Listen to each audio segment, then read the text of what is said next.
Hey everyone, Cody from Mactelecom Networks. Today we have a beast of a video, and no pun intended. If you visited the Ubiquity World conferences that just happened, you would have seen this new product, and it's the newest UDM in the lineup. This is the UDM Beast. There's no way that I'm going to be able to test all the functionality in this because it's a massive device and I only have 30 clients in my house. So this is going to be more of an overview. What we're going to do, we're going to look at the UDM Beast, we're going to look at its specs, we're going to look at the ports, and I'm going to take out my UDM Pro Max and replace it with the UDM Beast. In a follow-up video, hopefully I could find a client who could leverage the UDM Beast to its fullest and we could see what it could actually do. If you're looking at buying the UDM Beast, I do have an affiliate link down below, and I know most of you for your home labs will buy it. Now let's take a closer look at the UDM Beast. And here we have the UDM Beast, which is a really nice looking device. It does look like the UDM Pro Max, but it has a lot of other ports. We could see the 1.3 inch screen on the left hand side, and we will zoom in here so that you could actually see the UDM Beast logo. We also have our 2 hard drive bays for UniFi Protect. That way we could have it in RAID 1. On the right hand side, we could see all these different ports, so let's go over them. We have 2 ports, which are 1 gig ports, and then the rest of the ports, these are 10 gigabit per second. We also have port 9, which is a WAN interface. Next to that, we have 10 gigabit SFP ports, and then we have 25 gigabit SFP28 ports, which one is our WAN port, and then we have our reset button. With the UDM Beast, we could have up to 8 different WANs connecting to this. Now, I know a lot of people are going to ask, why aren't there any PoE ports built into this?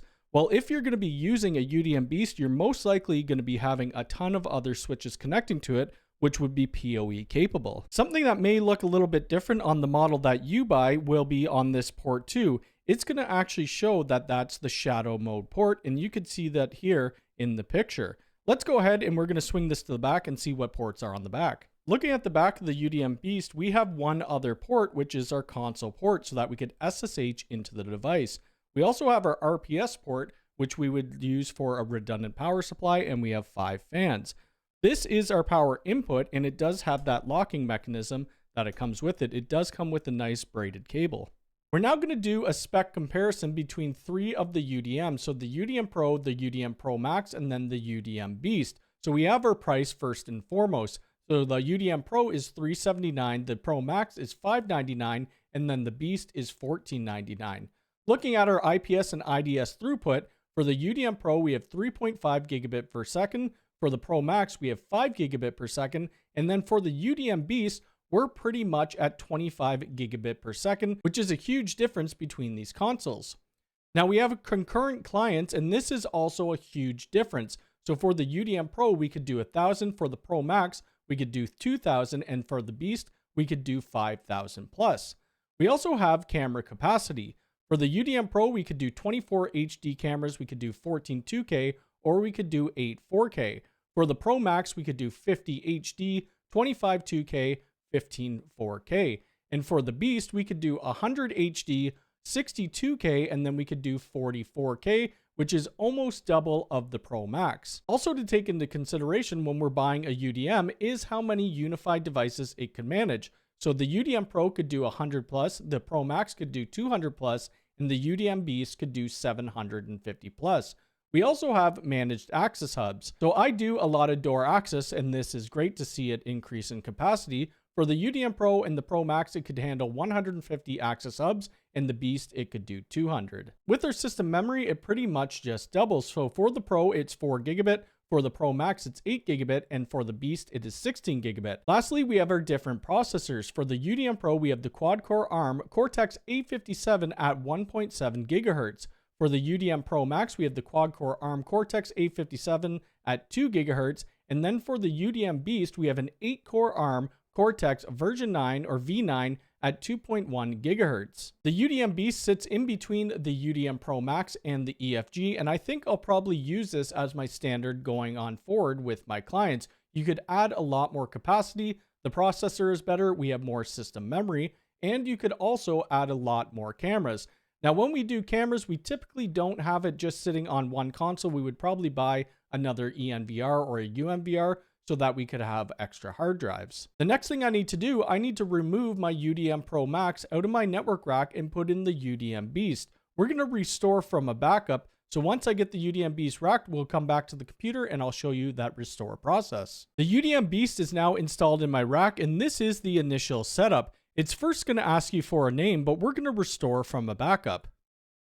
We're going to sign into my Ubiquiti account, and I'm going to do that here, and then we're going to press sign in. And this is the restore process. It says restore from backup, then we're going to specify the UniFi console that we want to back it up from. And this is the latest backup I have, and I want to restore all applications and settings, and we're going to press next. This will take a few minutes, and we'll get back once it's done, but if I do have any problems, I will mention that. We're now back after the restore, and everything came back perfectly. The one thing that I was worried about was my UniFi Talk Smart Attendant. Let's go take a look within the Talk application. If we go over and we look at call routing, you could see that the attendant is still there. I've had to redo this multiple times, and I'm glad that it carried over with the restore. Let's also go ahead and check protect to make sure that my cameras are still there. As you can see, all of my cameras are here, and that restore process worked very well. I didn't even need to do anything extra. Now we're going to take a look at some of the UDM Beast settings. Before we go and look at anything else, we need to change the name of my console. You can see it's Mactelecom PM for Pro Max. We're going to now name it Mactelecom Beast. Let's now take a look at the settings on the Beast. We'll click on the Beast and we could see some things pop up. So we see all of our ports, and then we see port manager, and we see the clients that are connecting to it. It will also give us our IPv6 information, MAC address, the device information, and also our WAN 1 and our WAN 2. Under Insights, you're going to see the history of what is happening, which this is brand new, so nothing's happening. And then we could see our system usage. This is over 1 day, and you can see just how low it is right now. So our memory is at 16%, and our CPU is at 6.6. Now under our settings wheel, this is going to be the same as any other UniFi console. It's going to give us our firewall tracking. It's going to give us our global switch settings. It's going to give us our touchscreen where we could do rack multi-screen synchronization. Let's take a look at the port manager. Under the port manager, this is going to show us all the ports and what's connected to it. Port 9 and port 13 are my different WAN connections. Port 13 is 3 gig by 3 gig, and port 9 is about a gig by 50.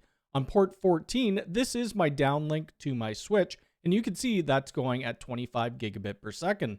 If we didn't want port 13 to be WAN, we could click on the port and we could change that to LAN. Everything else within the Beast is pretty much the exact same as what you would get on a UDM Pro Max. We could see our high availability. I can't show you that because I don't have two UDM Beast, but I will do a separate video showing the HA or the shadow mode using two UDM Pro Maxes. We also have our Cyber Secure, and scrolling down, it still has all of the different toggle switches for our active detections that we would have on our UDM Pro Max. You can buy the upgraded Cyber Secure if you like. That was just an overview of the UDM Beast. Like I said at the beginning of this video, there really isn't a way for me to test this out. I only have a 3 gigabit connection coming into my house from my ISP, so we can't test out the IDS or the IPS. I also can't test out how many concurrent clients there are or how many unified devices. I literally only have about 30 clients within my network. I do think this is going to work really well for some of my clients who do have a lot of different devices and connected users. And once I do get another client that can leverage a UDM Beast, I will make sure to film it, and then we'll take a look to see how powerful this thing really is. If you have any questions about the UDM Beast, please leave it in the comments below. If you like this video, hit the thumbs up button. If you're new here, please subscribe and hit the bell icon. All right, thanks.